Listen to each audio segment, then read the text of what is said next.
রাস্তার পাশে দুমড়ে মুচড়ে আছে মাইক্রোবাস। দ্রুতগতির ট্রাক কেড়ে নিল মাইক্রোবাসটির যাত্রী, একই পরিবারের 4 জন সহ 6 জনের প্রাণ।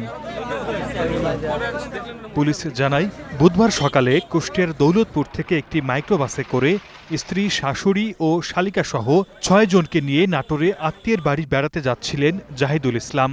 পথে বনপাড়া হাটিকমরুল মহাসড়কের তরমুজ পাম্প এলাকায় পৌঁছালে বিপরীত দিক থেকে আসা একটি দ্রুতগতির ট্রাকের সঙ্গে মুখোমুখি সংঘর্ষ হয়। এতে দুমড়ে মুচড়ে যায় মাইক্রোবাসটি। ঘটনাস্থলে প্রাণ যায় মাইক্রোবাসের চালক জাহিদুল ইসলাম, তার স্ত্রী সেলিনা খাতুন সহ 5 জনের।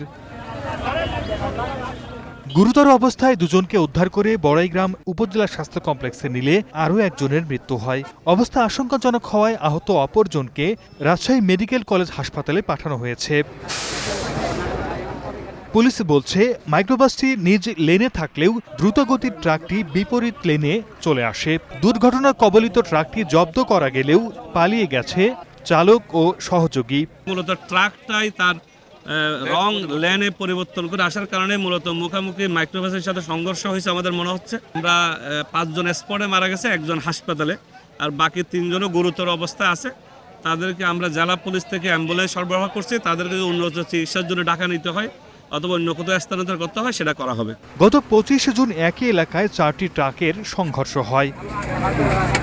সর্দার মোহাম্মদ আরিফ, স্টার নিউজ।